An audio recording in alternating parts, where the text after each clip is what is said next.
we'll get the job done. Y'all know what to say. On three. 1, 2, 3. And the home of the Jets.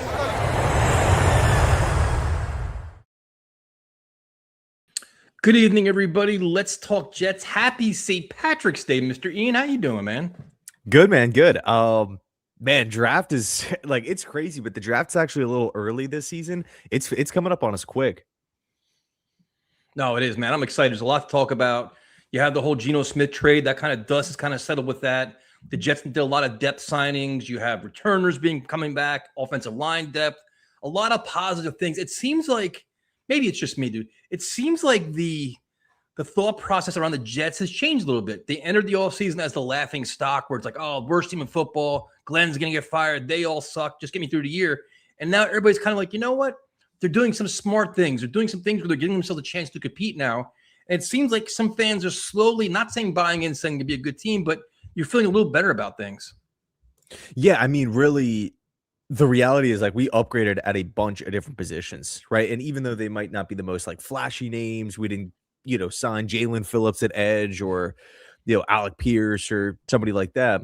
It really feels like a bunch of floor-raising moves, in my personal opinion, kind of sealing the cracks of the roster.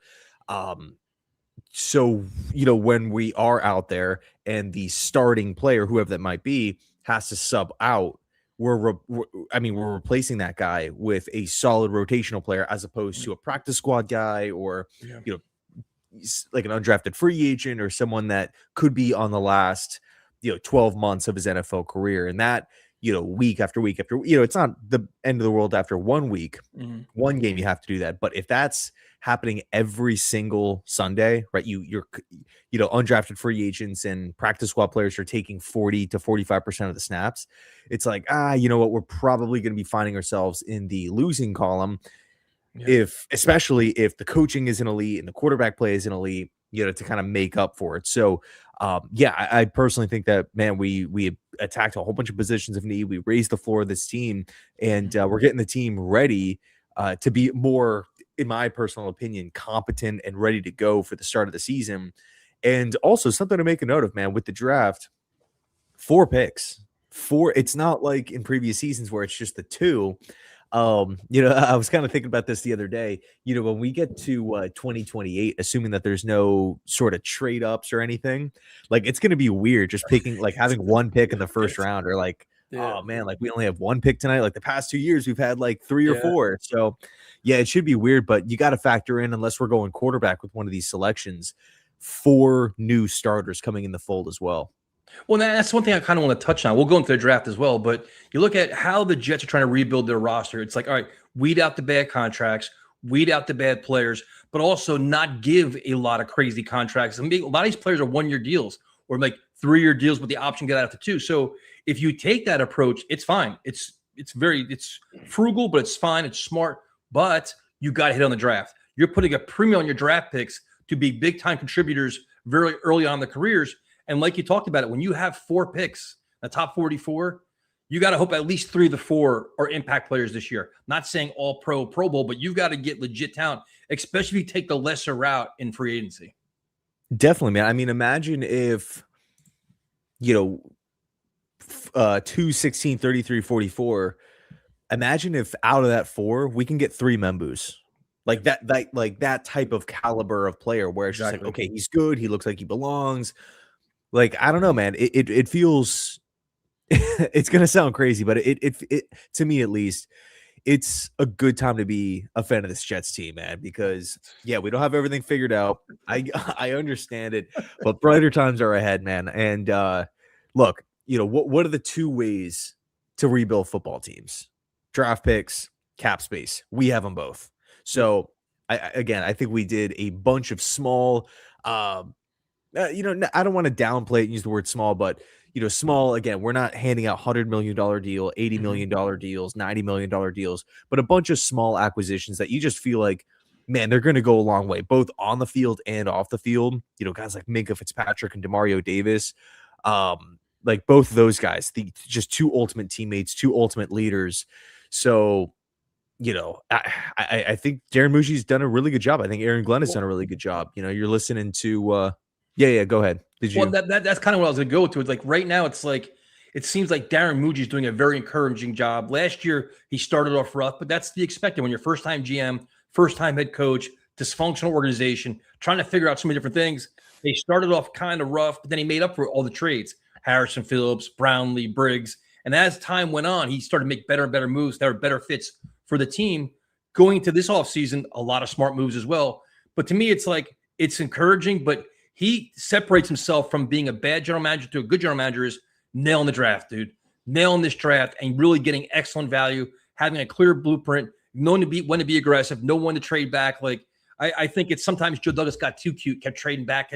Like realize where your team is right now. Like you need to get contributors now. You need talent now. We're not no more band-aids, no more projects, no more like that. Like go get that guy to be your instant changer, game changer for you, And also the Breece Hall contract too. I think that's the two things where you had to find a quarterback. He went and got it cheap, $3.3 million. Geno Smith, fine. Now, as a emerging general manager, get the Breece Hall contract done and then nail this draft. You come out where you're like, all right, we got something here. Like we can believe in this. You know what I mean? That's kind of where I'm at right now with him. Yeah, dude. But quick side note: am I lagging at all? I don't think so. No. Am I coming in like a little glitchy on your end or no? Well, you glitched a little bit right there, but that was it though. Okay, gotcha. I'll mess around here with the Wi-Fi in the background. But another underrated move, man. I know we talked about quarterback, running back with Geno and Breece, but dude, losing John Simpson and AVT to quickly pivot and bring in a starting caliber guard, someone who's played at left guard, someone who's played at right guard, someone who, like, if you need him to, you can play at center. Yep. You bring him in on a 2-year deal, $10 million per season. Like that to me, it felt like it would have been classic Jets to let AVT and Simpson just walk, for nothing. And we get to the draft and it's just like, oh, the board didn't, fall our way, and we get the training camp. It's just like, we kind of need a guard, and the Jets don't do it. And then we get to the regular season, and it's like the offensive line's not really functioning because we have a massive vacancy at left guard. I'm happy Muji just quickly pivoted, just boom, let's just lock that in. Some could say it's a slight overpay, but who cares? We're sitting here right now with the player as opposed to not having the player. I'd rather spend a little bit more money to ensure that you're filling these vacancies, putting yourself in a position to have success, because dude, it's football 101. You got to win in the trenches. If you don't have an offensive line, if you don't have a defensive line, if you can't protect the quarterback and open up holes in the running game, Breece Hall could be great, but is it really going to be on full display? So I was really pumped with just bringing Parham in, securing that left guard position, and now we're entering the draft saying, okay, we're kind of hands off, and we can sit back and we don't have to cross our fingers that one player falls to us just to fill this position of need. I agree, 95% agree with you, but okay, I absolutely hate the wide receiver room right now. I hate it. I wish they had more in the wide receiver room. I think they need 2 more of them. So the free agent market, we were texting about this before. The free agent market is dried up. There's not a lot of guys out there. I think with Jawan Jennings is still out there, I think, right? Yeah. Deebo Samuel. I know Hollywood Brown signed. A lot of these guys are gone now. So it's like, okay, if you're going to take this route, unless you want to trade for Brian Thomas Jr., which I don't think they're going to do, you've got to make wide receiver a priority in the draft. And then after the draft, when you have all the cuts, like the late, June 1st cuts and all the training camp cuts, they've got to stay active with wide receiver, because I'd hate to be one Garrett Wilson injury away from being in deep trouble. And we've been saying this for how many years now? So that's where they did a lot of really good things. But to me, wide receivers is a pretty big hole right now for them. Well, let me ask you this. Jalen Waddle just got traded. Does Darren Muji maybe go back to the organization that he came from in Denver and try to pick up a Troy Franklin, who's coming off a 700+ yard receiving season, or Marvin Mims? Now, and by the way, just for context, I have no idea if Denver wants to trade those guys, because wide receiver was a need with Sutton, Franklin, and Mims. So now they add Waddle to the mix. Yeah, that's a huge boost, but they're at a limited of draft picks, right? No more first-round pick. Also gave up a couple mid-rounders. Are they really in a position to turn around and just flip one away for like a 7th rounder or a 6th rounder? You're probably going to assume we finally, went out and got that top end wide receiver. So I don't want to make it sound like Denver's trying to shop them and get rid of them. But I wonder, if Darren Mougie's looking at that saying like, oh, you know what? Like I was a part of that front office that drafted, again, Franklin or Mims. Let me just, give him a call and just see what the potential price tag could be. That's where I'm at, dude. Like I want to be no stone unturned. Try to find a veteran guy that's been there, done that, at least has experience in the NFL. And then for me, I'm almost at the point right now. I'll be honest, 16's a wide receiver. Everybody's trying to talk me about, oh, you got to get a guard, you got to get this. I need a wide receiver. And I hate where everybody talks about a deep wide receiver class. Oh, wide receiver, this class is loaded. And every friggin' year we hear that. And every friggin' year we go in the 4th round and get a bust. First round. And if that guy's not there, then Sadiq. I'm going to go playmaker. Like first, number 2 pick we'll talk about. But 16 for me, it's got to be a pass catcher. It has to be. Because you have to make the wide receiver group a strength. Like you want to have Geno Smith to have a lot of opportunities, but if you draft Ty Simpson or whoever else, have a young nucleus of wide receivers that can work together and grow together and have a difference. Because it's just, I don't want to carry on Arian Smith or it's just Isaiah Williams, good story, but bring in talent, dude. So who ideally, realistically, because I don't think Carnell T is going to be there at 16. Nope. But realistically speaking, who is your top target for the Jets? Like perfect world, again, just being realistic, being objective. Who are you who are you highlighting saying this is who I want? This is my number 1 option at 16. Do you think Lemon will be there? There's a chance. There's definitely a chance. I mean, I will say this with the Rams at 13, it really seems like they're trying to still go all in. If I was the Rams, I would consider Ty Simpson because I don't think you could ever argue against taking a quarterback. And because they have the 2 first-round picks, or they had the 2 first-round picks, they flipped one of them to go get McDuffie. They brought him in, and they signed him to a really big contract. And then they also signed Jalen Watson, so they double dipped with corner, 2 proven guys. That was their real big position of need. You can argue maybe like they could use like a long-term option at right tackle, but long-term quarterback, having that young guy, you kind of feel like, could the Rams do it? Could the Rams just say, screw it, we're going to pull the trigger at 13? Yep. Yes, that could be in play, but I think ultimately what the Rams will probably end up doing is trading for a young guy. Like, oh, here's a 5th rounder, Indianapolis, give us Anthony Richardson, or here's a 6th rounder, Tennessee, give us Will Levis. He's going to be our young backup, new Malik Willis type of guy, just like the Packers did.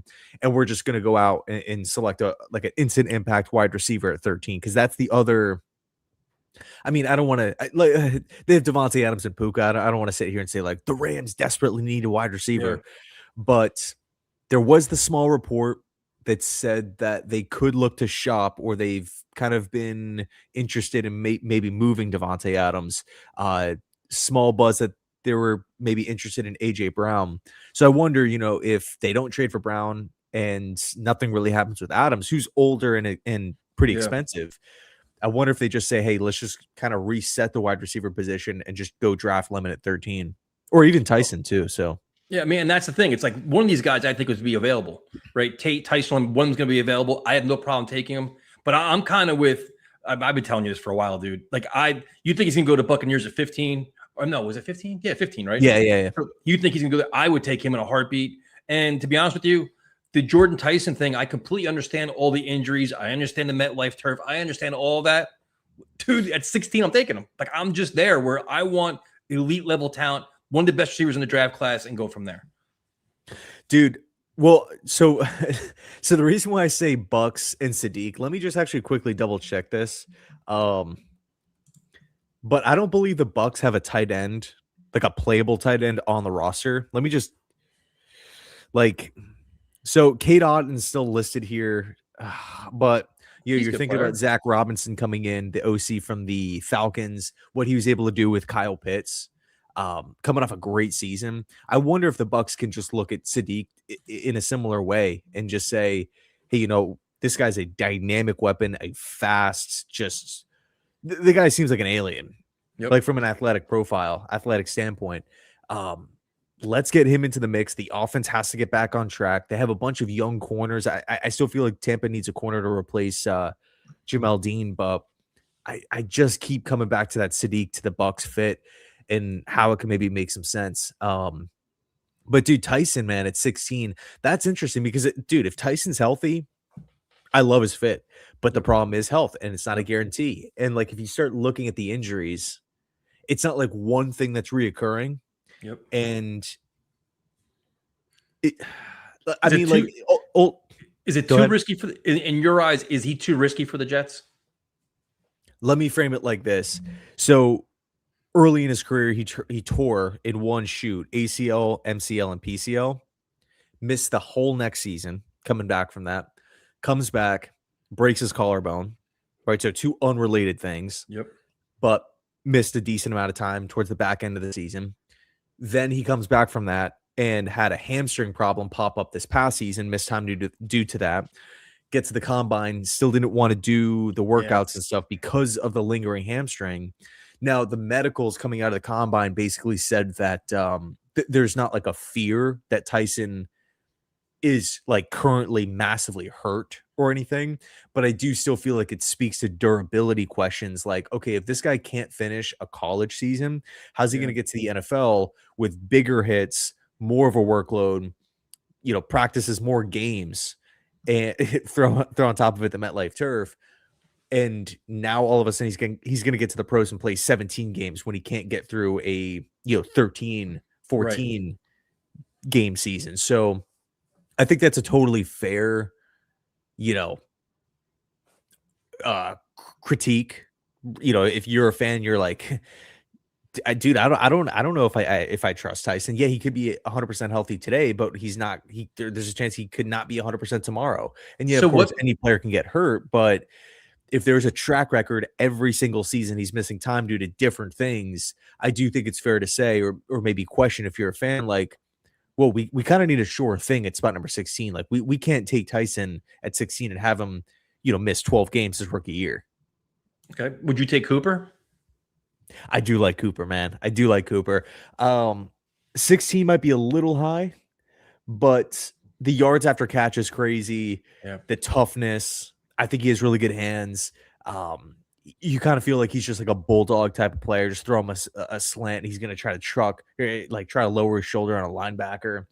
Tries to run through guys. I feel like he's like secretly acrobatic. Like when you look at his body type and whatnot, he's not, he doesn't move around like a Justin Jefferson or Jamar Chase or anything like that. But when there is maybe like a little bit of an inaccurate pass, or maybe it's too far out in front of him, like he can stick his hand out there, one-hander, and just go snatch it in. Or if he wants to like do a quick toe tap on the sidelines, like he can do that too. So he's like a sneaky, underrated, I don't want to say like ballerina at the position, but like he's definitely more graceful than maybe if you just type in like Omar Cooper highlights and watch like 2 minutes, and he's just like catching a slant and running upfield, catching a screen and running upfield. I think if you watch the Indiana games, like snap after snap after snap, like there's like a sneaky athleticism to Cooper that I like that goes more than just straight line speed. Yeah, he got Deebo Samuel reference in regards to Cooper. Yeah, see, to me, he kind of reminds me a little bit of Jarvis Landry. That was the player that like tough, physical, smaller wide receiver, but plays bigger than his size. So, dude, I like Cooper a lot. I also like KC Concepcion. At 16? See, that's the thing. Like and I was doing a video with Kevin from Buffalo Jets fan. Like if we draft KC at 16, I think a lot of people will look at that and be like, maybe they picked him a little too high, but he's helping the team. He's a great fit. And I don't think anybody's going to sleep on night one if we pick, I don't know, say Reese or KC or David. Take your pick at 2. For you, it's probably Styles at 2. And then in this case, KC at 16. I don't think anybody's going to be freaking out, pissed, breaking their TV. Why do we just draft KC? Like if the guy's not a reach for the Panthers at 19 or the Steelers at 21, he shouldn't be a reach like this. This appalling move for the Jets at 16, in my opinion. So if say you're sitting at 16 and your top 3 receivers are off the board, Sadiq is gone, is that where you say, you know what? I see you mentioned in the chat, Is there ability to trade back there? Maybe you trade back a little bit and then get Tyson, or maybe you get your Cooper then, or do you say, listen, like, is that like, what would be your mark at 16? You're like, you know what? I don't want to overdraft somebody. Maybe if I can try to move back a little bit and get better value. So, man, I got to be honest. I like for the Jets specifically, like I really think they can just kind of sit back and let the good players fall to them. I don't think we're locked in to, oh man, we got to go get this one guy. Like I'm cool with Tyson. I'm cool with KC. I'm cool with Omar Cooper. If Mekhi Lemon's there, awesome. If the Jets want to take Sadiq at 16, okay, sign me up for that. One player I'm a big fan of that I feel like it's not a popular thing to say, right? Just because of the position and whatnot. But dude, Jermod McCoy from Tennessee, the corner. I love. If he's the pick the day after the draft, Nashawn Wright, Brandon Stevens, all these guys, McCoy is corner one on this football team. He's following the number one. He fits exactly what Glenn wants to do. 19 years old, was dominant in the SEC. I love Jermod McCoy. Absolutely love him. And with the 4 picks, I really don't, personally mind.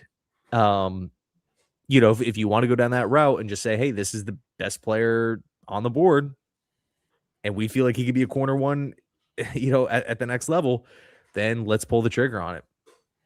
Thank you for your support, Lauren. We definitely appreciate it. Yeah, that's that take. I think we'd have to be we'd be arguing then, because I'd be pissed. I would not.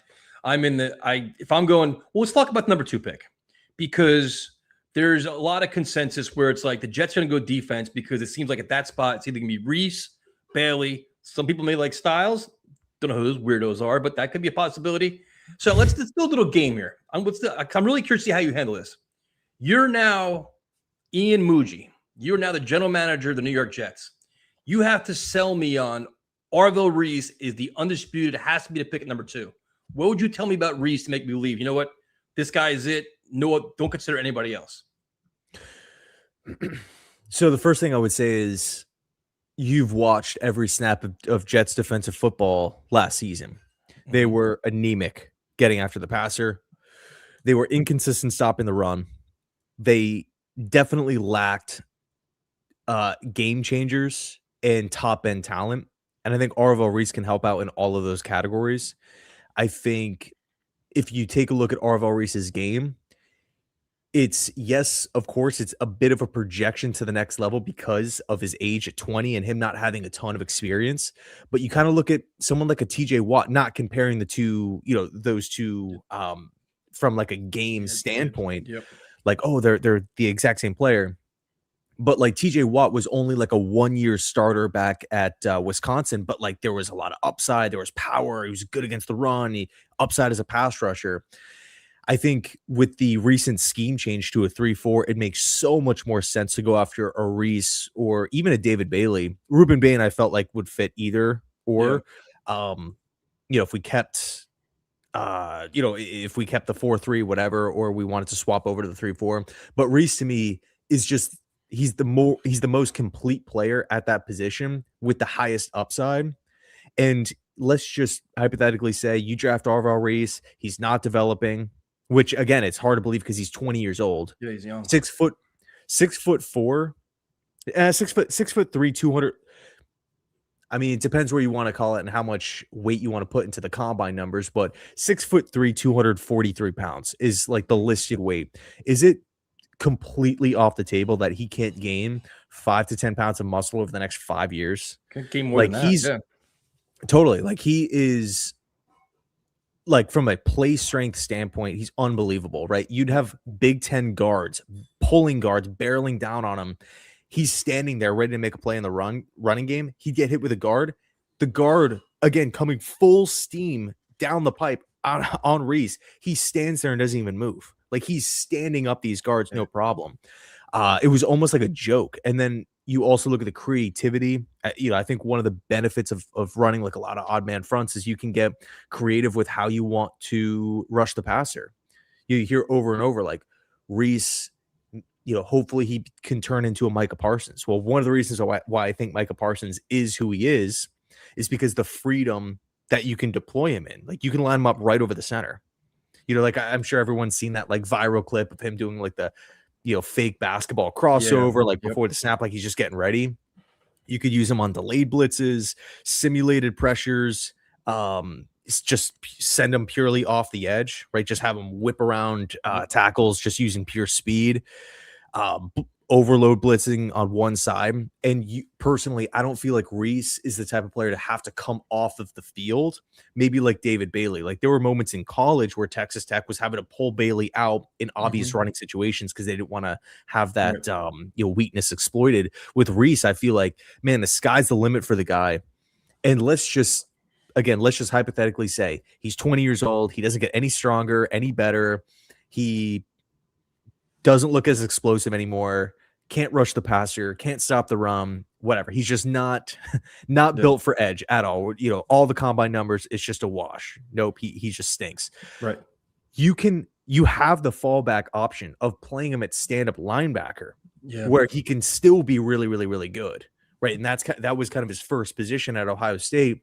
And then if you listen to Matt Patricia, he's just like, I just recognize how good of an athlete, how great of a player that this guy can be. And he was like, you know what, I kind of want to deploy you in multiple ways and try to really put that athleticism and explosion to the test and have you try to attack quarterbacks. So I just look at him as an extremely green prospect, right? Like he has a lot of room to grow, but if you're the Jets and you're making this pick at spot number 2, you're not making this pick for, okay, who are you right now and how can you help us today? Yeah, that's a factor of it, but who are you going to be? Like, I want you in my locker room for the next 10 years. Right. I want you to be the new Myles Garrett, right? Where, the next TJ Watt, where I draft you, you're here for literally a decade. And Reese, to me, I feel like just is the best combination of boxes checked plus upside, in my personal opinion. I'm not saying I hate any other player. Okay. Well, I like Bailey, I like Styles, but for me, I think, and also too, we can tie in team need as well, because the Jets, I think right now for inside linebacker, we're okay with Davis and Sherwood, but outside linebacker, we're really missing that game changer type of guy. Okay, Ian Muji, that was very impressive for your first evaluation of player. But now, me as being angry Tyson Glenn, sell me on David Bailey. Give me your best pitch on David Bailey. Say, you know what? He should be my slam dunk pick at number 2. So same argument as before. The Jets obviously anemic defense. But I guess the question would be, do you like Brian Burns? If the answer is yes, then you probably like David Bailey, right? Explosive first step, quick get off. Just completely whips tackles left and right, week after week after week. He's the best from just an on-field production standpoint. Pass rush win rate over 20%, which is crazy. Led college football in sacks. Was the best player on the best defense in college football. We're not talking about 32 defenses in football. We're talking about over 100 here in college. Bailey took a massive step from his previous season at Stanford at 21 years old, looking way more refined, way more polished, coming in at 22 years old, 6'3", 250, with his first step, again, fitting into a 3-4. You just kind of feel like from day one, he's going to completely attack the quarterback position and crank up the heat, penetrating the defensive line, getting into the fold, heating up the quarterback position. And one thing I like about David Bailey, when he wins quickly. Like when he wins off the line and beats the tackle, the play's over, which I really, really, really like. It's not this slower, ramp up. I'm driving the tackle back. Yeah, that's really important. But most of the time with Bailey, from what I've seen of him, he wins fast within the rep. He's like an eraser. Like he just ends the play, which I think the Jets need more of. Okay, fair enough. Ian Muji doing a very good job. But now, as Tyson Glenn, I like linebackers. I like Ohio State linebackers. I happen to like Sonny Styles. But now, talk to me about him. Make a case for him at number 2, because a lot of people don't believe that. That could be a possibility, depending on what side you stand on. Can you see that actually happening? Do you think he has the skill set and the ability to be a number 2 pick or no? What's weird about this class is and this is nothing new here, but it feels like it's very top heavy with the non-premium positions, whatever that means to you, right? For you personally, running back, it could be a very important position. It helps out the quarterback. It takes time off the clock, takes pressure off the offensive coordinator. Like, you could really value running back, but for the general, population, like, they don't view running back as a premium position because of the pay, as well as how easily you can replace that production. Which is debatable, right? Because, like, how do you quantify how valuable a top 5 running back is? But anyway, the point is, Sonny Styles, Caleb Downs, Jeremiah Love. Those are like the 3 guys that consistently in Arvell. Those are like the group of guys that are consistently rated as like the top players in this class. It's not quarterback. It's not wide receiver. It's not a left tackle. It's not a traditional 4-3 defensive end like a Myles Garrett or a Nick Bosa, somebody like that. Aiden Hutchinson. So how much, what's the give or take there? Do you trust your board and say, you know what, we're not going to overthink this. We're picking up at the top of the draft because we don't have enough good players. 100%. Let's go out and select this good player because, depending on how valuable the position is, it doesn't change the fact that this guy could be a difference maker for you. Whether that's Caleb Downs, whether that's a Sonny Styles or Jeremiah Love, like, he is unquestionably a great player.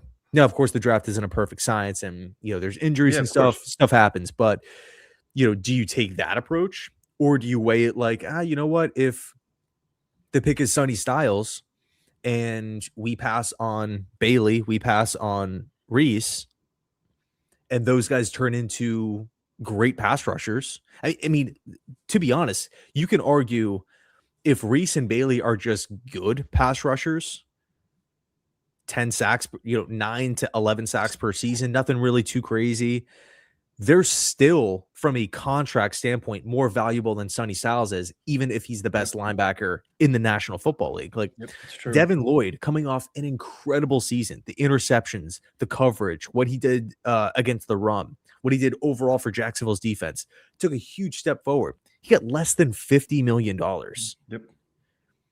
So, but I mean, you're looking at Odafe Owe, who has one good season. You're kind of paying him off of projection. He gets $100 million. Yeah, they get crazy money. Jalen Phillips, $120 million from Carolina. I'm not saying that these moves are bad. I'm just saying, like, the value of a top tier edge rusher is big time. Especially if you hit, if you just take him and he's good, yeah, that still works out. You're still a better football team, and you landed a very, important asset. But if you draft Sonny Styles and he's absolutely elite and he helps out the defense, that's really good. That's very, very good. But if you, based off of what the market has shown, if you essentially need a linebacker, you can give someone like Devin Lloyd, he's a top 5 linebacker based off the numbers. You can give him $45 million and literally get a top 5 linebacker. Whereas if you want a good pass rusher, you have to spend $100 million. So that's kind of the difference, even if Styles is the better player. Because I think 10 out of 10 people would probably say, objectively, Devin Lloyd is a better football player than Odafe Owe. Oh, 100%. Boye Mafe got 60. He got 20 million more than Devin Lloyd, and Boye Mafe had 2 sacks and was a rotational pass rusher for Seattle this past season. So it's just there's I don't think it's a coincidence that quarterbacks get paid the most. The next highest group of guys that are paid are the players that attack and end the quarterbacks, right? In the defensive ends and the edge rushers. And then I would probably say the number 3 most important, 3 or 4, is wide receiver, which is directly tied to quarterback, and then left tackles, who are directly tied to quarterback. So then, of the 3 players, you have Reese, you have Bailey, you have Styles. Which one do you think has the most? I mean, they're all elite players. They're all phenomenal players. Which one do you think has the most bust potential or most chance to disappoint of those 3? I'm kind of realizing that you asked me to sell you on Styles, and I kind of argued against it. Which makes no sense. Now you got people turning on me now. Like I told you, see, where's it? Freaking smart ass to Afram. Checkmate. No, I'm trying to get a selling point. You're trying to kill my dreams over here. But which one do you think has the biggest? Like, which one gives you the most concern of all 3 of those guys? I would say. Are you talking about just as players or for the Jets at 2? For the Jets at 2. Styles gives me the most. I'd be the most hesitant with him. So if you Because rank them, you go Reese, Bailey, Styles. That's the order on how I want the Jets to draft them. But I would be lying if I said Arvel Reese is a perfect prospect and there's nothing to worry about there, because ultimately, like, it is a bit of a projection with Arvel Reese. Yeah. It is. Like, we don't have 14 and a half sacks that we can look at.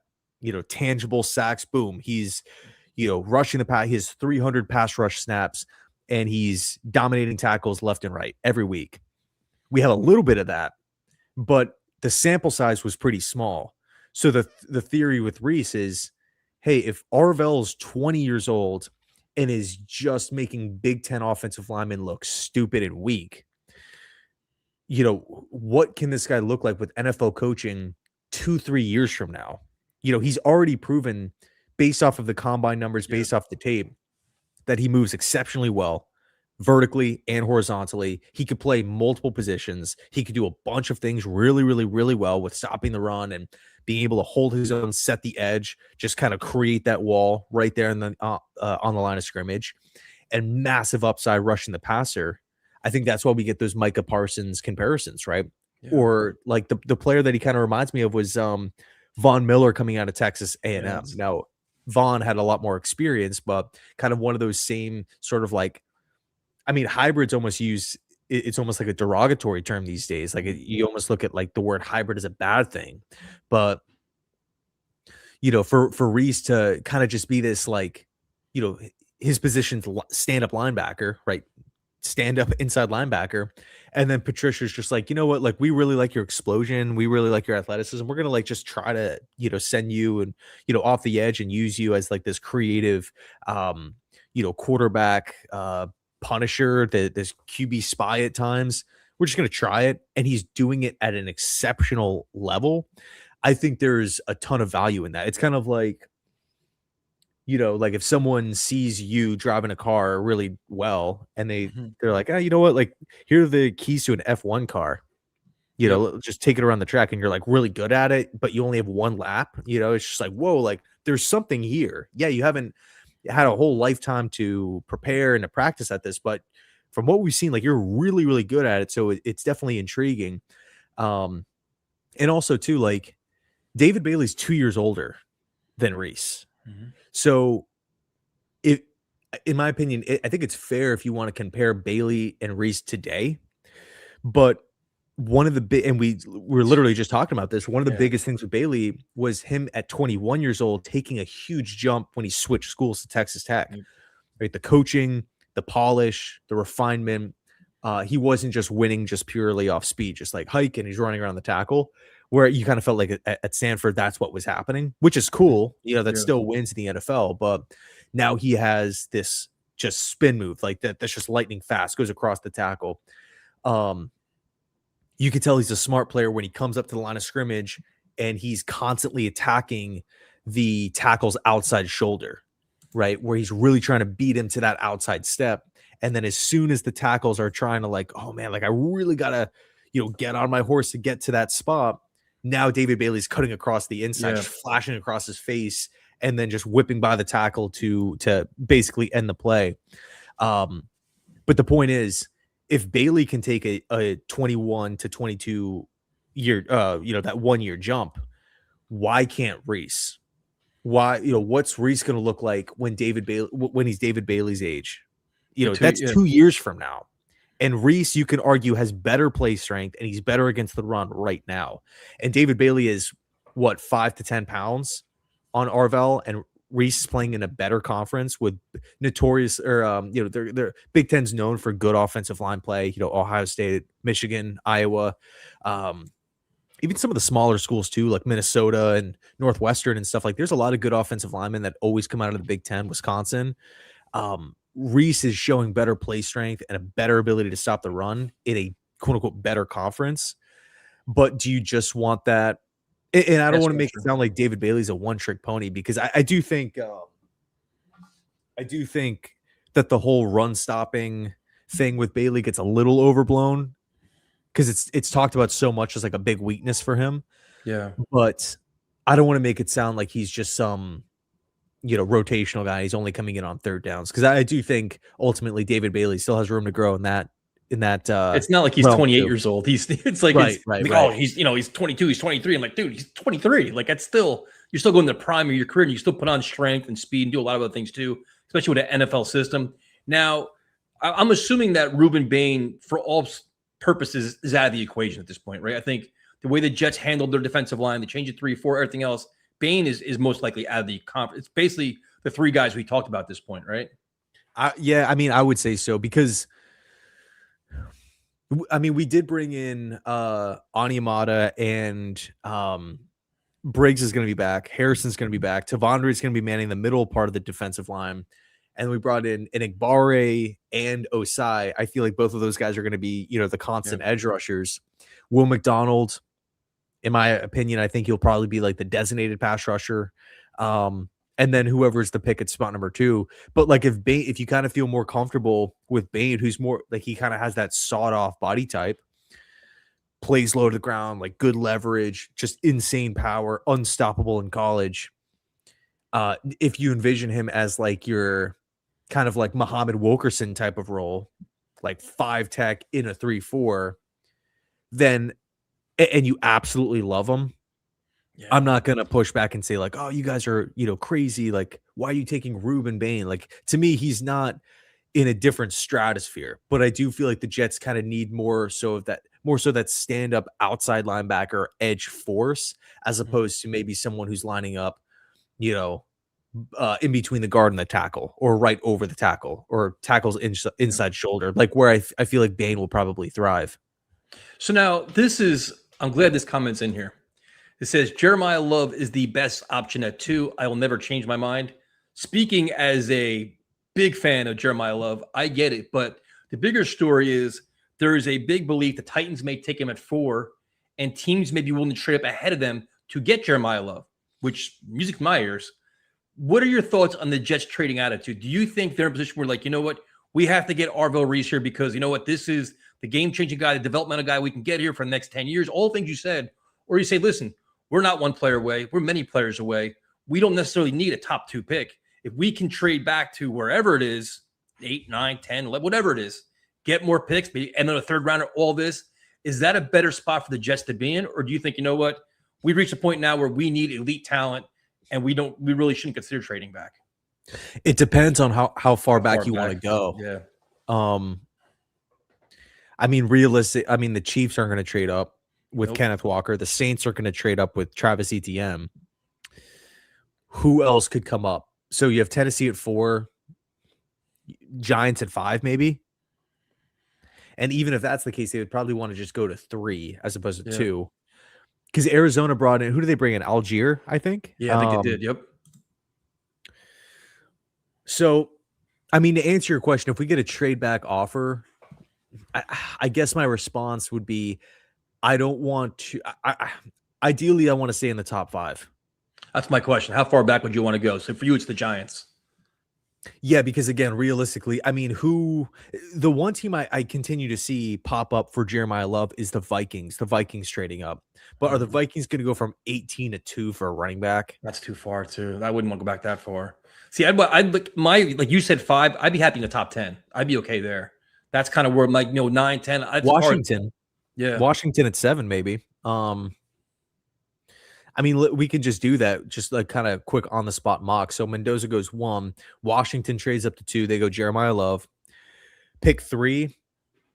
Arizona has a problem on the offensive line. Like they can go out and get Mawanoa at right tackle and be good, like with both of those 2 bookend tackles.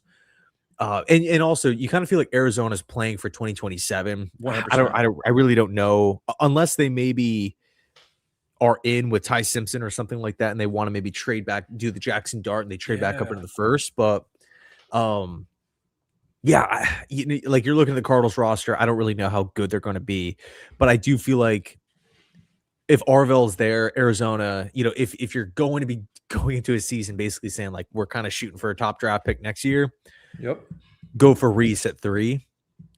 Then at pick 4, I think it would be 100% David Bailey if Love is gone, because we know Saleh, we know his defense doesn't work if you can't get after the quarterback with your top 4. Completely agree. So pick 5, New York Giants. This one's interesting because I would probably say Caleb Downs would be That's the what I'm pick here thinking. for Yep. 5. Absolutely. Because I would have said Styles, but the thing is with him, it's they just signed Edmonds to a multi-year deal, and they have like the same body type, 6'5" type of. But by the way, dude, Edmonds is what 27 years old. He's like a 9-year vet Yeah, because he he came into has. the league so young. I always thought he was So in his 30s. yeah, I know. Yeah, but when he was drafted, he was 19, coming out of Virginia Tech, which is just nuts to think about. But anyway, maybe you could argue Mawanoa for the Giants, but they brought back Illuminor. I think it's Downs, dude. So I would think my guess would be Downs at 5. Cleveland, dude, all signs are pointing to the freaking Browns taking Monroe Freeling, the tackle from Georgia. Yep. But if they don't go with Freeling, they would probably go Carnell Tate.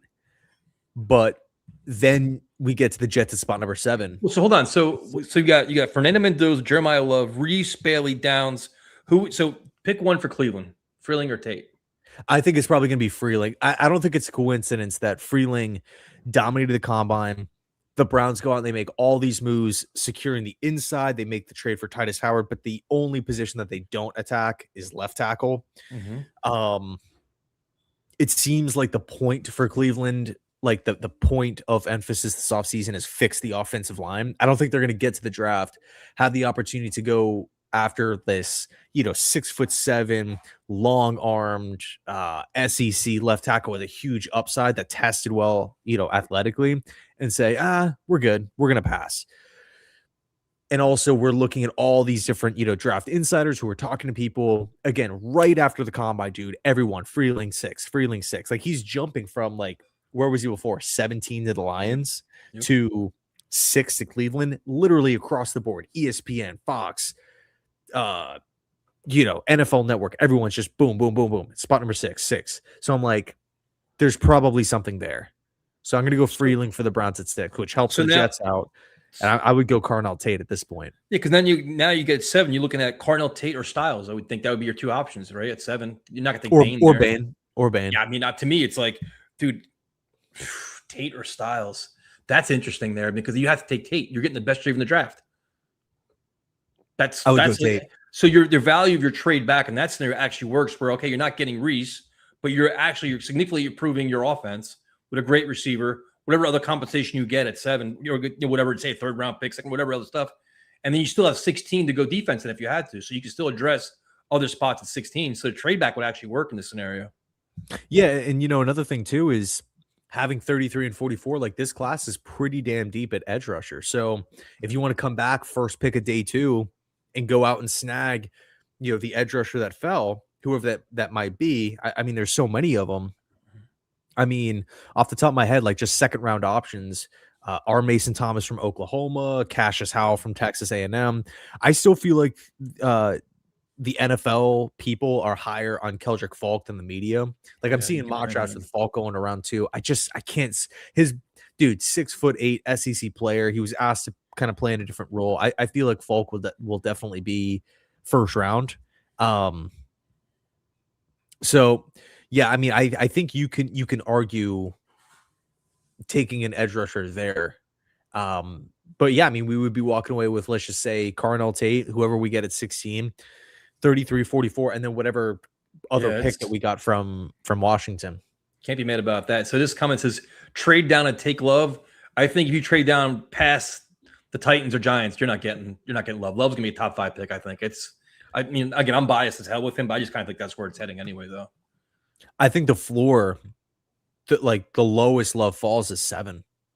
And another thing that we have to ask too, trying to like just read between the lines, why would so like if you go back a couple of weeks, like right before free agency, and you're looking at mock drafts, it's Jeremiah Love going to the Chiefs at 9 and the Saints at 8. Like it was those two over and over and over. Some had him going to Washington, and then free agency happens. By the way, Love dominated the combine too. Stocks seem to be going up. Free agency starts up, and ETN signs a $50 million deal with the Saints. Love Walker signed a 40 what, $5 million deal with the Chiefs? Yep. Something like that. Big money. Big money for the running back position. If they think that Jeremiah Love, because I would say Love is better than both of those guys easily right now. I agree. Like today. If the Saints truly thought that if they love Jeremiah Love and they thought he was going to be on the board, why give Travis Etienne $50 million? You kind of think that they know Love is not going to be there. Nope. So let's go get a running back now because he's not going to be on the board. So they can go out and secure another position, Tate, Bain, whoever. But that would just be, and I find it interesting because the Chiefs did the same exact thing. Yeah, and they're picking right next to each other. So it's like, is there maybe something happening behind the scenes where they're like, whoa, keep an eye on Tennessee at 4, the Giants at 5. Like they love Jeremiah, and he's not going to be falling out of, the top 7 here. So New Orleans, like he's not an option for you anymore. Kansas City, he's not an option. So you got to go figure out maybe some other avenue, which then in turn leads them to paying these free agent backs. Is there any other player that somebody could covet enough to say, I got to jump the Cardinals or I got to jump the Titans, get the 2 and make sure I get him? Because like Love is the big one because it's a running back and he's highly, I'm just biased as shit with him. But is there another player where you're like, this guy is going to, over the next month, climb the charts where he's going to be, we have to have him. Let's trade the Jets to get him. I'm trying to think of somebody, because if Love is now going in the top 5, someone's getting booted down. Someone's dropping down. Mm-hmm. My guess it would probably be Noah would be the one that's going down. But that assumes that Arizona goes David Bailey at 3. Reese goes 2 to the Jets. Titans go Love at 4. But then, if Downs is the pick at 5, now you have 2 names slipping out, Noah and Styles. So, I mean, because the trade ups, they don't just happen. Like you kind of, like you're trying to find a team. Like, okay, who's in a position right now where you kind of feel like they're win now, they're one piece away, and they're just out of range, Or what's a position that's really, really, really thin? Like you can argue maybe like Freeling or like left tackle, but who's going to want to jump into the top 5 for Monroe Freeling? That's if you're going on the list, okay, Browns at 6, Washington at 7, they don't need one. The Saints at 8, they don't need one. Kansas City maybe, but they should not be trading draft picks away. Bengals, no. Dolphins, maybe, and they have extra picks, but do they want to jump, for a left tackle and they have Patrick Ball? Like, I don't know. You're trying to find that one position.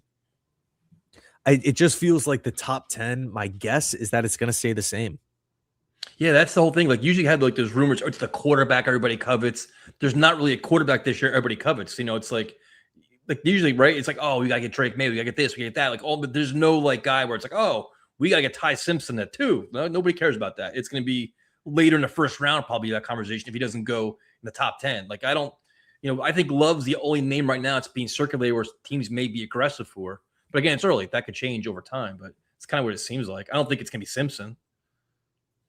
I think it could be, because this was right around the time that JJ McCarthy's stock started like booming like crazy. He's for the record, we predicted this though. I told you once all the free agency nonsense died down, the Ty Simpson hype was going to start. I keep messaging you because that's my guy, but you could see it now. It's trying to build up. Oh, you see this, you see this. He was injured. He lost weight. He put on weight. Like his footwork.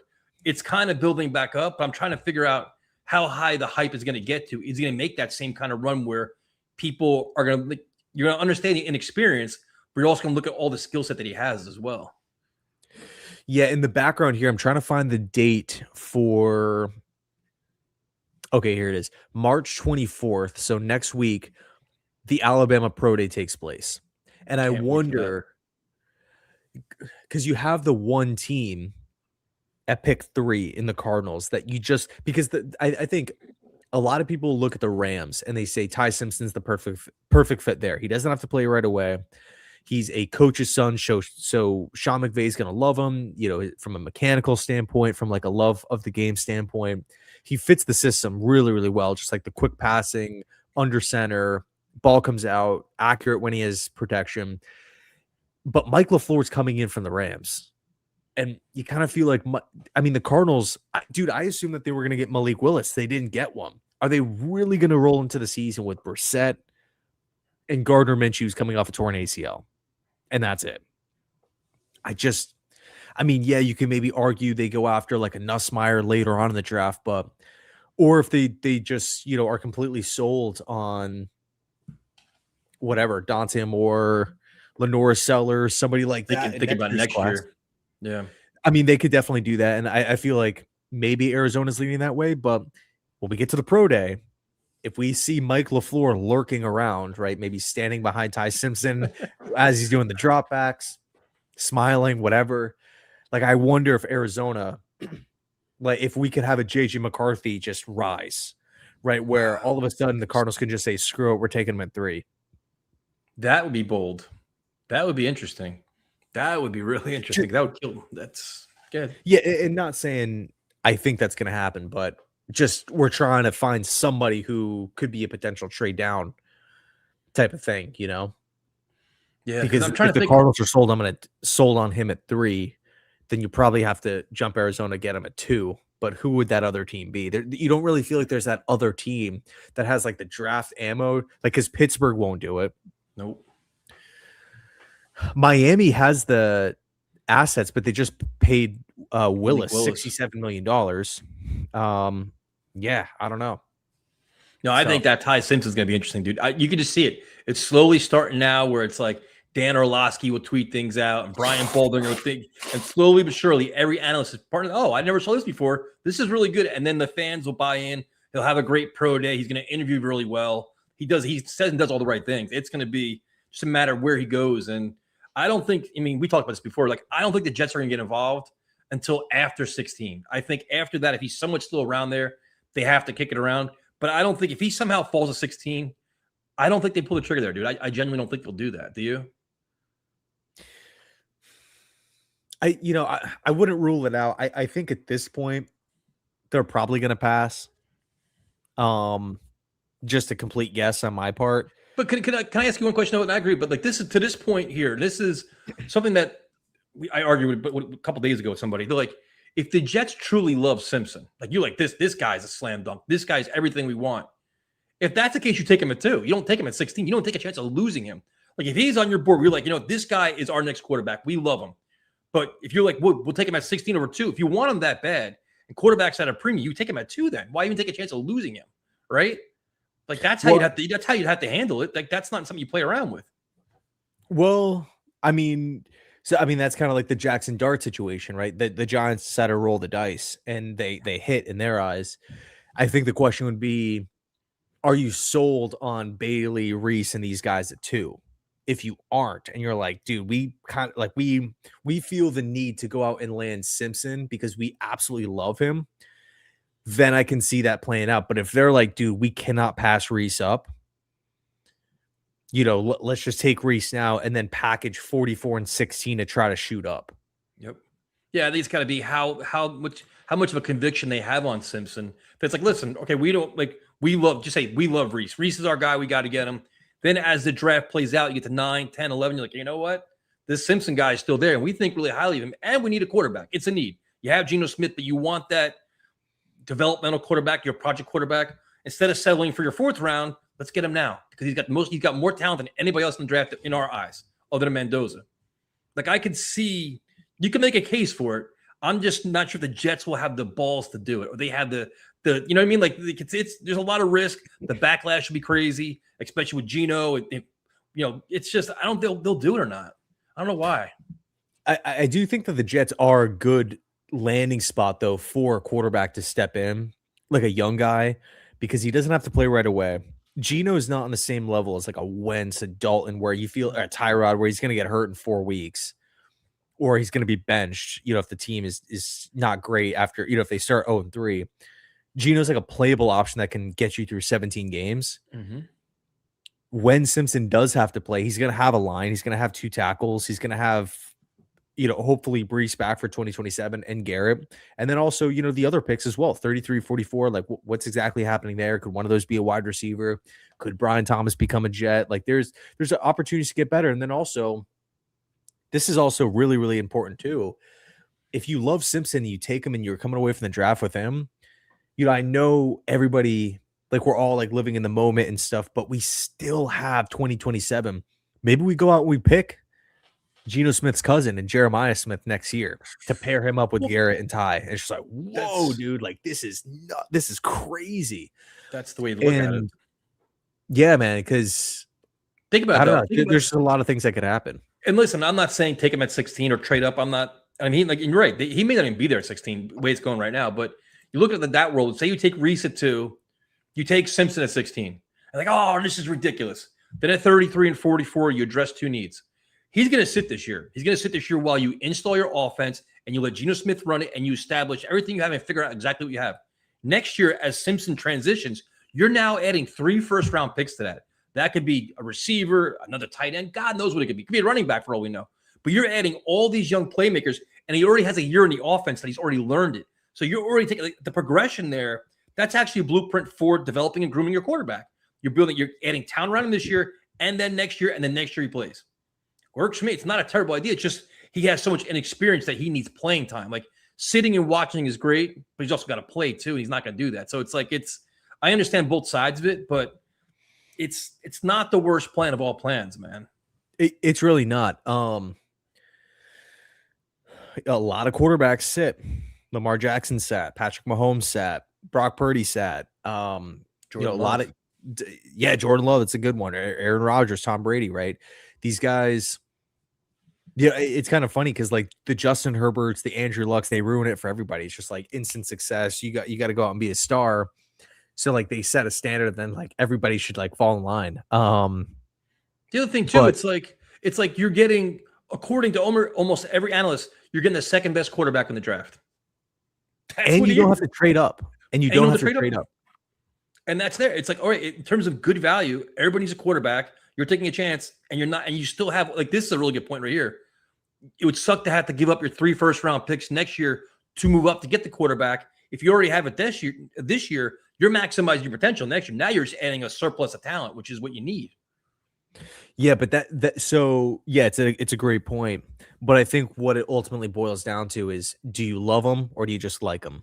That's the question. That's the one where that's where you got to count on Frank Reich. To be honest with you, you got to figure out what's his evaluation. Him and Musgrave, how they evaluate, how much they covered him, and we got to take him in round 1, or we're going to say we'll take a chance on Aller or Nussmeier or whatever else in a later round. That's the question. I mean, they need a backup quarterback now. And then the other question is who's their backup? Like, would you want Will Levis? Would you consider him, or would you rather an Andy Dalton? I feel like Dalton would be better for the locker room. And, if we do go out and get a young guy, it would be more exciting, but it would be like, you just know that if Geno throws a pick or two, it's just like, put Levis in, put the, whoever it is, Richardson or, Joe Milton, like whatever, like young upsidey type of quarterback there is. I don't want there to necessarily be this weird drama. You know what I mean? Yeah. Like I just want Geno to start the year. And dude, I still feel like Geno can have a good year. I know that might sound crazy, but I like, is there a world where we say we take Simpson, say we don't, we get to 7, 8, 9 wins or something, and Geno Smith is our quarterback in 2027? Like, is that just completely no, that's not happening? I'm on board, dude. I got ripped to shreds my videos I'm making. I like the Geno move. I think there's potential there. I think people are so focused on, they either hate him as a person, they hate him as a former Jet, or they want to say, look, we did the Raiders last year. Look at the Raiders last year, ignoring everything else he's done as a quarterback in terms of maturity, developing, and growth. So I think they could be competitive with him. Not saying playoffs, but it's not out of the equation where they're going to, they can surprise some people. So, which is good. That's a perfect world too. We can win games, compete. Then the other thing, if you're winning games, guess what? We may have a coach. We may have a head coach then. Aaron Glenn may not be so bad. If the defense turns around, the offense is playing, all right, maybe we have the right staff here. Maybe we can keep, with this rebuild, with Muji in place, which is a positive as well. Yeah, and what's really cool is we're making steps in the right direction, man. We're adding good players to the team. we need it. We need these good players. But the Jets they're making moves. We're not like some of these teams out there that just are kind of sitting on their hands or making some questionable moves or preparing to go into this, tank type of year. Like I'm looking at comments of Dolphins fans after this Waddle news. I don't Oh my understand. God. Like, dude, this is gearing up to be a 3-year, like, They're just strap in. Like, this is going to be a lot of losing over these next couple of seasons. I mean, they just pay Malik Willis $67.5 million, and they're getting rid I of don't. I the mean, they have a lot of draft picks now, and they do have a lot of cap space, but you just kind of feel like it's going to get a lot worse before it gets better. No, 100%. This is an interesting question from Boss Girl number 8. Ian Tyson, if we take Reese at 2 and Styles is still on the board at 7, you calling Washington to trade them 44 to move up for him, can trade 33 to recoup picks? My answer is no. If I'm taking Reese, I'm out on Styles. I want a wide receiver. I want the best receiver available. My mindset completely changes once I take Reese. What about you? Well, what about? See, I would do that. I would definitely entertain it. My package for Washington would be, because Washington really needs a linebacker. So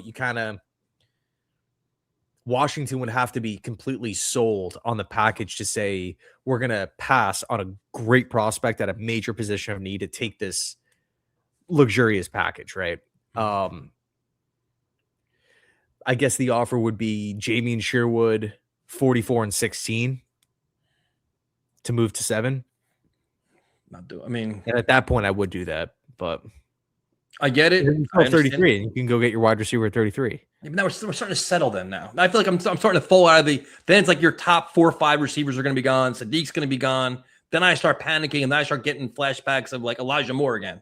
So I'm more worried about, I want the more known commodity, the higher level talent at that point. To me, it's like once I have Reese, I'm out on Styles. But I understand your defense would be nasty as hell. And especially the key factor, and this is what you said, though, is getting rid of Sherwood too is big too.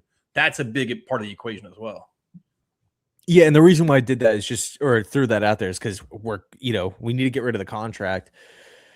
And if you want to run like a lot of odd man fronts, chances are it's going to be 2 inside linebackers. So DeMario, he's going to obviously play. Yep. Sherwood is one of the highest paid linebackers in football. He's not just going to ride the bench, and nor do I want Styles, a top 10 pick, riding the bench. So someone's got to go, and it's not going to be Styles or Davis. Nope, that's true. So what do you think? It's really interesting to see how people are talking about Darren Muji right now, where it's like, all right, it seems like he's getting a lot more respect than previously, where it's like, oh, they're both on the hot seat going into this year. Do you think going into the draft, he's kind of solidified himself where it's like, listen, if things go kind of haywire with Glenn, can maybe Muji keep his spot here with Spielman in the front office? As long as things go as planned, like the draft makes sense. It's like, you think these guys are kind of separating themselves now where it's like, listen, front office, head coach, we're not a tag team anymore? Maybe. I mean, there's a chance for sure. I mean, but that's like literally every regime. And also too, like, you kind of find it, you never see like a head coach and a GM get brought in like as a union and then they're fired together after 2-3 years. It's like the coach probably is the first one to go because it's easier to swap out. But if we're in a position where Glenn is fired, chances are the players aren't, the signings aren't working. Osai, Inningbar, all these guys are not working, I mean, I kind of disagree. I can make a case that last year the Jets had enough talent to be competitive and the coaching failed them. I think there's a lot of good players that are being poorly coached and the scheme was terrible and the head coach was in over his head that if you had somebody else, they wouldn't have embarrassed themselves like they did. So you can make a case now this year on paper, this team should be competitive. Like they should have enough talent to not get embarrassed and be blown out in the first quarter every week. Like that's something that should happen. If you see the same kind of things where the coaching, like they're getting just outclassed every week on the sideline, right? Like I don't know about that. Yeah, no, that's a good point. And then I guess from that, from that standpoint, it's just like, well, how much blame was there on Wilkes and Ingstrand and supposedly all these, I don't know if you saw the report, but like supposedly like a bunch of players had problems with the positional coaches, like the linebacker coach and the D-line coach. Like there was some beef or something. Like I don't know what was going on, but I'm hoping with these time-tested coaches, the Bill Musgraves, the Carl Dunbars of the world, guys like that, we really just get this thing rolling back on the right track. But And I also can think definitely see Muji staying. I But also think you know too. what? Go ahead. Let me just quickly say this. And I love Muji. I really like the hire to begin with. I felt like I was, giving him a lot of support early on with like some of the moves that he made.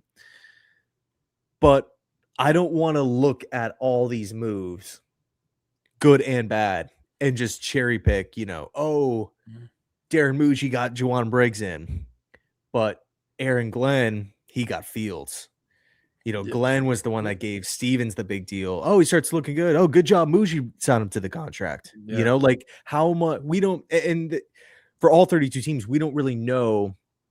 Well, some of them we do. Like with the Giants, we know that Harbaugh has like a lot of power, and those days with Mike Tomlin and the Steelers, Sean Payton and the Saints, Marvin Lewis and the Bengals, like Belichick, obviously with the Patriots. Like certain coaches have more power, certain general managers have more power. But yeah, I mean, I personally like Muji a lot. Glenn, I have my hesitations for, but I'm not like out on him to where I'm looking at him saying like it's a disgrace that the Jets didn't fire him. Like I'm completely fine letting him roll out for another season. Well, no, I think that's a whole nother conversation right now, because you can make a very good case you should have been fired last year. A very, very good case you should have fired him last year. That's true. That's true. But I don't think the conclusion should have been he should have been fired. No, I agree. But I think the one thing that you listen to all the player interviews, the guys, all they brought in, they all talk about wanting to play for Aaron Glenn, especially the guys on defense. They have relationships to him. They know him. They know his style. They've dealt with him where it's like, all right, last year he didn't bring in any of his own guys. He inherited a lot of guys, and they signed some fringe guys that weren't very good. Brandon Stevens was really good, but the guys he's bringing now, they're literally Aaron Glenn guys. His leaders, his scheme, like it should work now. There's really no excuse why, because now it's like they had to bring in players for Wilkes, and Wilkes' defense was horrendous. Okay, now it's your defense, your players. But it was disgusting. So now you're saying, okay, now you've eliminated that excuse. So if we cater to you and you still don't produce, you could be gone. But that shouldn't be a strike against Muji. If Glenn says, listen, man, this is the guys we need. This is the kind of scheme I want to run. Okay, I'm giving you your groceries. Now eat. If you can't eat, get out of the kitchen. You know what I mean? Like I just think if Muji does well in the draft and does things that are smart, it's like he's taking a very good step in making a case for himself. And listen, I'm a solid general manager, but the check is you got to find your quarterback, and you got to get the Breece Hall, like you got to get that big Breece Hall contract done, find your quarterback, be creative. But I think he's heading the right direction, man. I really do. It's up to Glenn now to maximize the talents on the roster for once. Yeah. I mean, what's crazy though is he did it in New Orleans and he did do it in Detroit. So, I still, I know people are down on the Jets and whatever, they're still laughing at him, but I still think. What? I'm back, man. I'm not down. I'm back. I'm riding the train now. I grabbed the rope again. I'm back on the Geno Smith train. On the ship that's turning slow. Still at the dock. No, I mean, I'm never not going to be fired up for Jets football. But like there were some years, man, like the second year of Rodgers, like when he was coming back from the injury, I didn't really have a lot of faith in. The 2 Gase years I did not have a lot of faith in, where I'm just kind of like going into games. I'm trying to sell myself on, okay, the Jets are going to be competitive. Last year of Todd Bowles, I was like that too. But this season, I don't really have that. Like I'm forcing myself to get to a point where I'm excited about the team. Like I'm truly excited to see the steps, the growth, the progress, the young players, the new acquisitions, the new coaches, the new schemes that we brought in, man. And the beauty of it is, if it doesn't work, okay, we're not out. We didn't hand out the $100 million deal. We're not, going to be. I mean, I guess anything can happen still, right? But we have a lot of draft picks. We didn't trade them all away. We're not, as far as the future is concerned, we're not handcuffed to, we're 50 million over the cap next season, and we got to do a whole bunch of restructures and pay cuts and void years and this and that. It's just like, no, like that time is done and over with. Like we're right at the end of the tunnel with the Rodgers deal, and we traded Justin Fields and we cleared that money. Sweet. Like everything is trending up for this Jets team. Now, of course, they actually have to go out and execute. Yeah. Look like a competent team on Sundays. But again, in the event that it doesn't work and we need a new coach, there's going to be plenty of them out there, man. Like there's a lot of good options. Yeah, and think about it this way. If we need a new coach, you have 3 first-round picks, over $100 million in cap space. Talk about a job that's going to be coveted. Like, all right, I can like a team that's kind of rebuilding, a lot of young talent, all that cap space, all the draft compensation. You can get a legitimate guy, especially when they gave Aaron Glenn year 2 to kind of figure it out. So but see, this is a great comment right here. What is this one right here? This is the part of the year where Ian is the most optimistic Jet fan I know my entire life. Because all my friends are older and they hate the Jets right now. They hate football. They doom and gloom. So this is where Ian gets me to buy back in. And I'm like this till about mid-September, October. And then when the things start to turn a little bit, I bring him down. I bring him down to my level. So we're going up the roller coaster now. We're not going down. We're going up it right now. My time of year. Yep. This is where the positive part of the year comes in. And you get me to buy in. I get all fired up. I start believing everything you say. And I'm talking 7 wins, competitive losses, and everything else. Yeah, I mean, this is it. I literally, I can't change my excitement level. Like I'm not like saying that we're going to you. win the East. I don't think we are. I don't think we're going to be, knocking Buffalo off of the top. I know the Patriots won the division, but based off of last season, I still feel like Buffalo owns the division. Yeah, 100%. I think New England lost some interesting pieces, and God, I was looking back at that schedule the other day. I'm like, dude, New England had such an easy ride. Then they get to the playoffs. Not to discredit them, but it's just like, there was a lot. Washington, right? That's another good example of a team that boomed in year 2 and then took a massive step back in year 3. Yeah, I mean, I don't know. I think 7 wins should be. I think 9 wins should be the goal, the realistic goal within the organization. But I think 7, 8 is realistic. Yeah, I'm right now, like before the draft, I'm at 7. I'm buying. But here, what's the floor though? Like, I think the least amount is 6. Like that's where like you should get at least 6 wins this year. No excuses.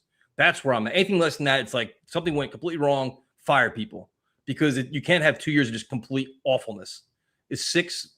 Well, I would say maybe 5? Like 2. I'm just kidding. I think honestly, I'm a little higher on the floor than you. I think 7. I think 7 for me. Because I mean, if Glenn gets 6 wins, we had all these pieces and all these coaching changes, and it's 6 wins again, unless something is catastrophic, right? Gina goes down and we're like forced to play a rookie or something. Like, I don't know, man. Like wins. I mean, if the Jets are ending the season next year with 6 wins, we doubled. Are you keeping Glenn or firing Glenn? I mean, you doubled your win total. That's kind of weird. It's like it's a big step for the Jets. That's a good question. Man, I don't know. It just depends. It depends the quality of football. Are players getting better? Yeah. Did you see legitimate improvement on the field, off the field? Is there coaching improved? Like there's a lot of things that would go into it. 4? Oh my God, I couldn't even do a 4-win season this year. I couldn't do it. Dude, you'd hate me. You'd hate me by October. You'd hate me. We wouldn't be friends anymore if they had a 4-win season this year. I'd be out. I'd be just the most negative fan ever. Well, at least if it's so bad to where it's 4-3-2, you'll have your answer, and then it's just full steam ahead for a Sean McDermott, Mike Tomlin or somebody like that. This guy says, I don't think AG gets 6 wins in his whole career. Oof. Oh, yeah, okay. We'll see. Last question for you, Ian Muji. You did a very good job this evening. Is corner important in this draft? And you said it was because you already had a guy going at 16 that I was going to argue with. How important is the corner position in this draft? Well, he's asking you, first of all. Yeah, but you're Ian Muji though. I'm Tyson Glenn right now. I'm just a coach that got to coach the guys you give me.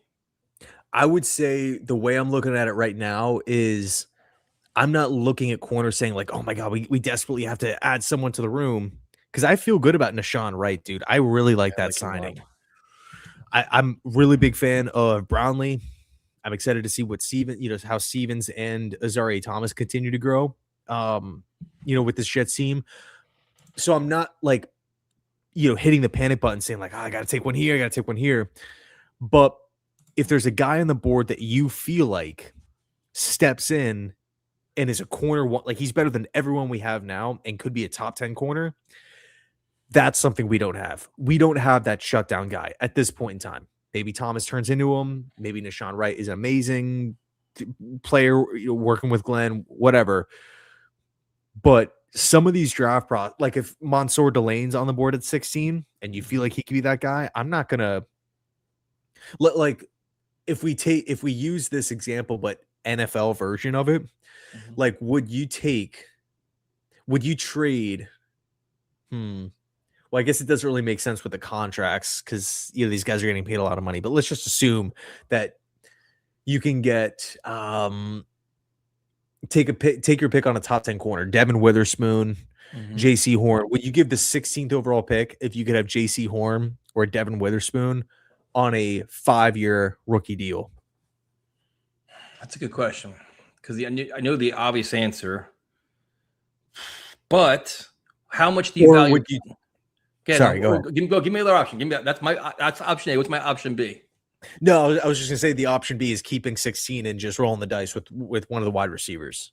Well, that's gonna be my thing. It's like, what if we're getting Lemon at 16? Like, I'll be happy with that too. Like, I think my question is, how do you evaluate Brandon Stevens, where he played a terrible defense last year, but he played very well. He saw some good things with absolutely no pass rush. You figure a better pass rush in front of him, better run defense. He couldn't get a position to actually get more turnovers and play it maybe in a better level.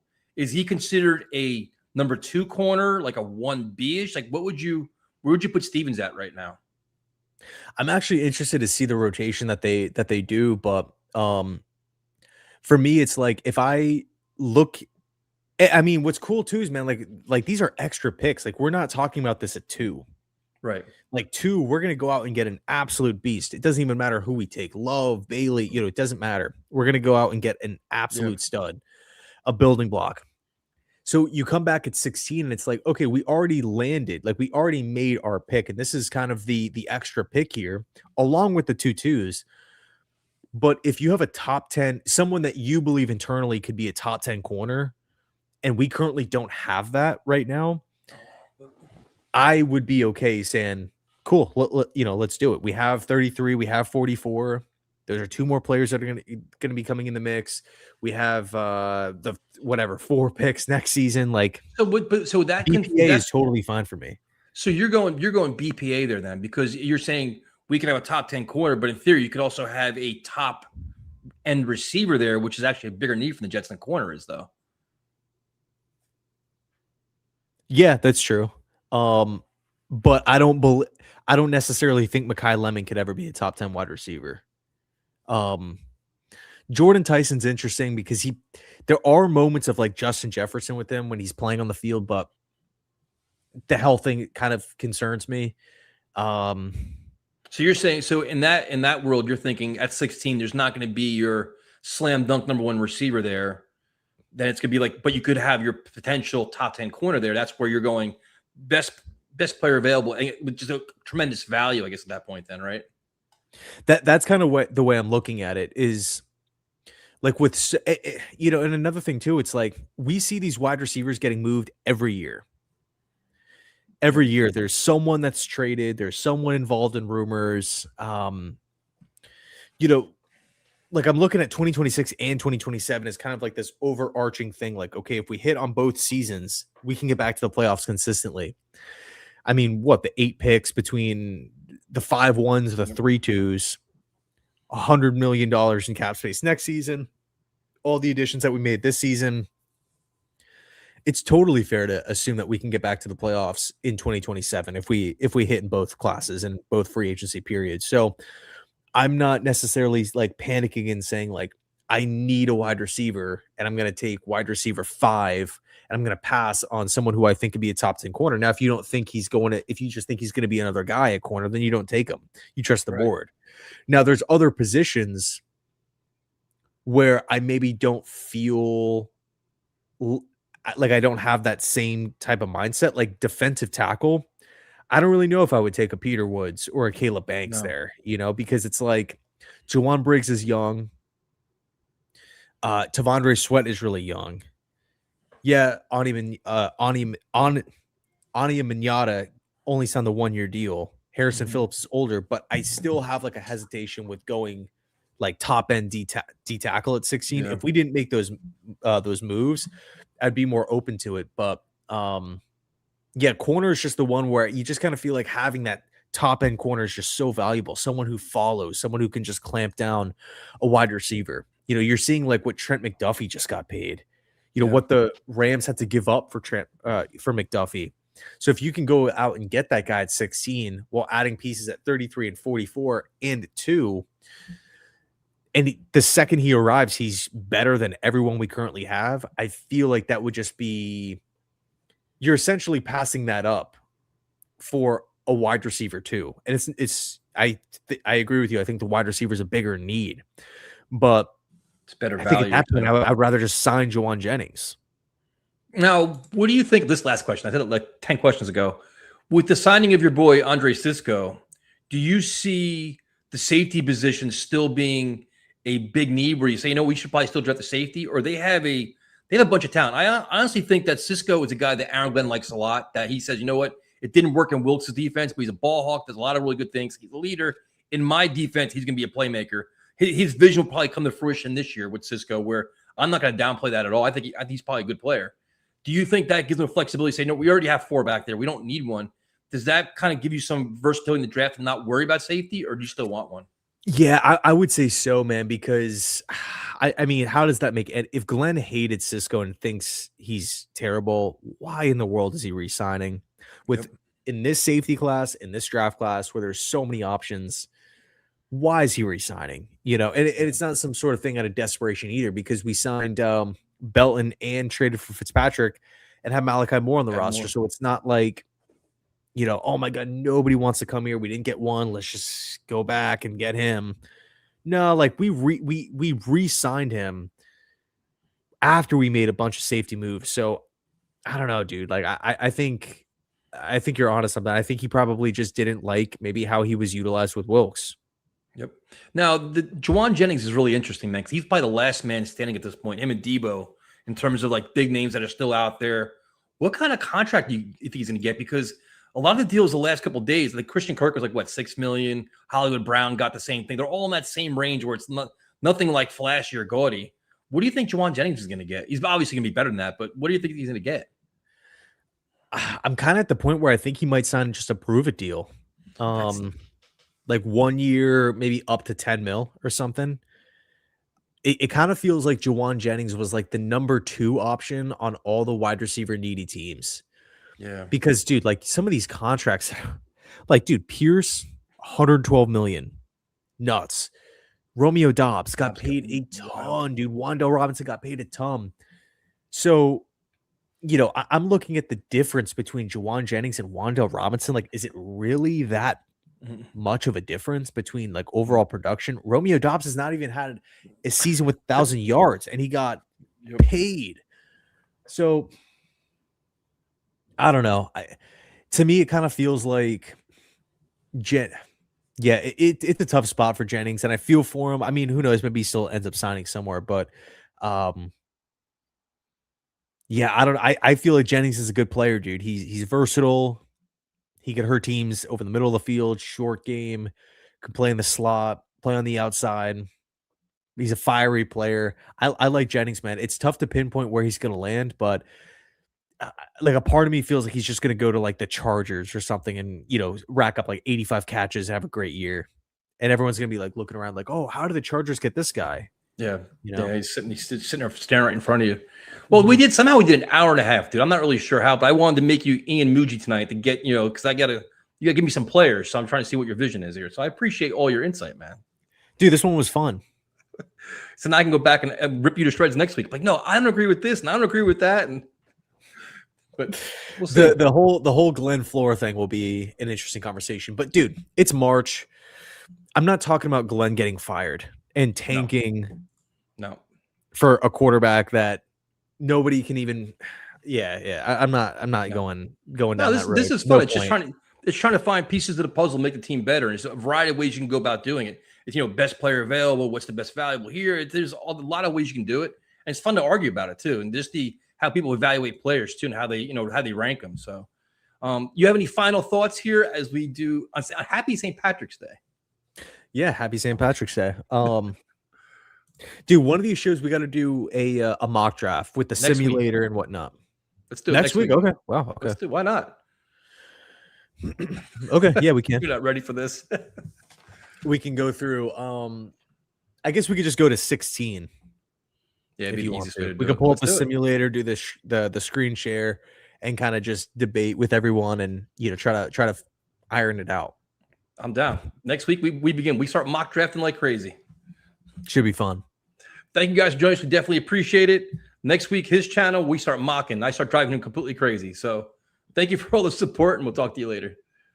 Jet